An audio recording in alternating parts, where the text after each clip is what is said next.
三哥，智奴，早朝都结束了，你来做什么？我想见父皇。这件事情你是干预不得的，我劝你不要深陷其中而受其害。太子自己做的事，就应该勇于去承担。如今的大哥，只能自求多福了。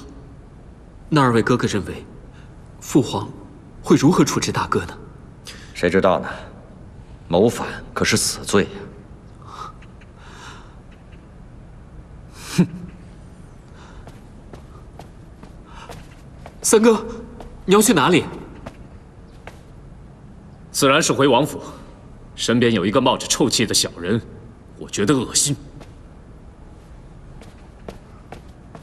智诺，大哥的事情让我觉得很难受，头疼。我先回文学馆了。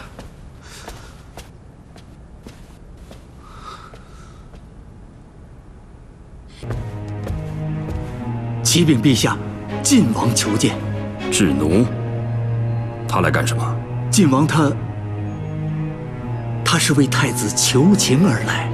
他说他实在不愿意眼睁睁地看着自己的兄长走向绝路，何况太子本性善良，此次逼宫若非是受人蛊惑，那一定另有隐情。他恳求陛下能网开一面，饶恕太子性命。胡闹！城前造反，证据确凿，罪无可恕。什么网开一面？告诉他，别跟着瞎掺和，让他赶快回去。可是陛下，晋王说，你要是不答应，他就长跪不起。方才晋王已经跪在殿前了。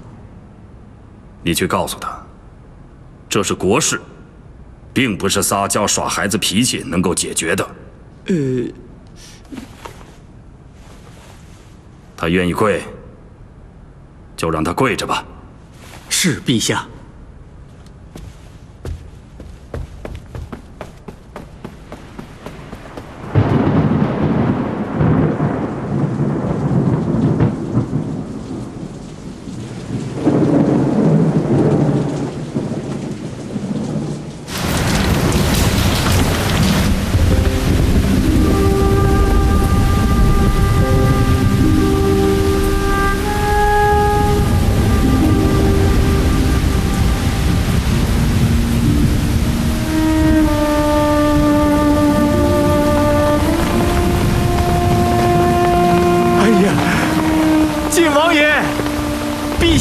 即刻回府！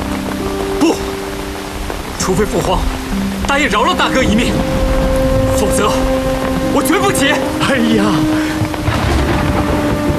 晋王殿下，你能顾念手足，对自己的兄长不离不弃，这份情谊确实可贵。可是啊，常言道，欲速则不达呀，你做事也得讲究个手段呐。废太子此次所为，确实是把陛下的心给伤透了。你再这样苦苦强求，非但是于事无补，只怕会徒增陛下对太子的反感之情。快起来吧，王爷，您就听老奴的，好不好？现在马上回府去，思量个稳妥之策，再来相求也不迟啊！啊！如果他不同意，你就死缠烂打，或者在他面前长跪不起来求他。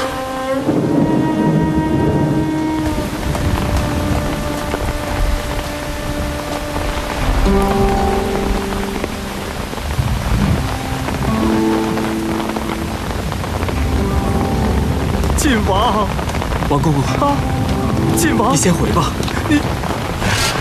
智奴，哎呦，你这是干什么？四哥。哎呦，魏王殿下，你来的正好，来，赶紧劝晋王吧。晋王殿下方才央求陛下对废太子之事从轻发落，他说陛下不答应，他便长跪不起，这不让雨淋了大半天了。这要是，哎呦，万一得了伤寒，可怎么得了啊？啊，老奴是无计可施了。王公公，此事恐怕我难以胜任。哎呦，王爷此话怎讲？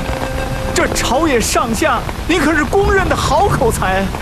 王公公，只因为我来此的心思与智奴并无二致。哎，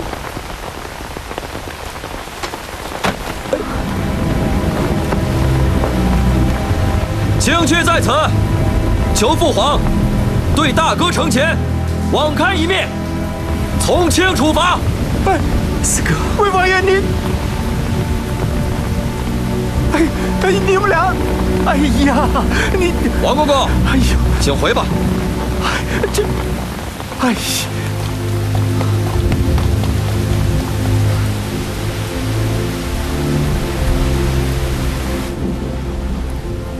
朕的儿子里也不乏有情有义之辈呀，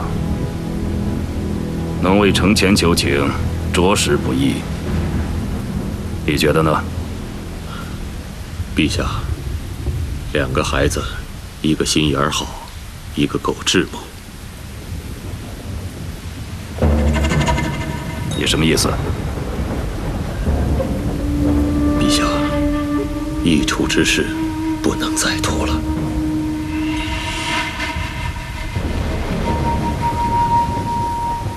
朕已经想好了，承前当然不会死，但是也不能让他待在长安了。易处说的容易，难呐。我知道陛下一提立储之事，您就头疼。可是此时满朝文武都盯着呢，一定要抓紧。再者，废太子怎么处置，也要当机立断呢。科尔身世如此，显然是不可能。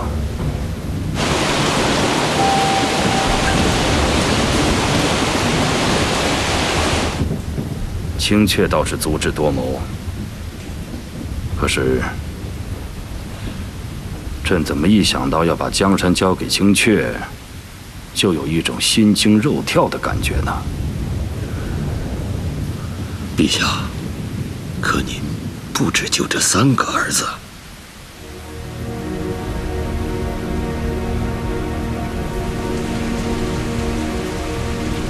他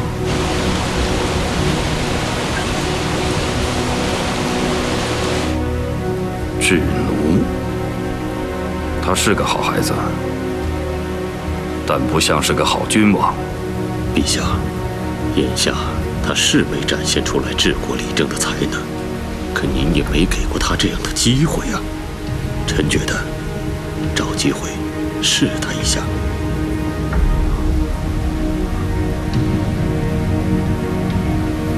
你为什么觉得他行呢？陛下，不知您发觉了没有，自这些孩子长大以后，太子、吴王和魏王，他们之间都有些矛盾，可他们仨偏偏对晋王都特别好，就像儿时一样的关爱。或许是智奴对他们形不成威胁呢？陛下言之有理，但微臣以为，更重要的是，在晋王的心里面，一直把这3位视为兄长。陛下，不妨再假设一下，如若晋王登基，他会对他的哪个兄弟下手呢？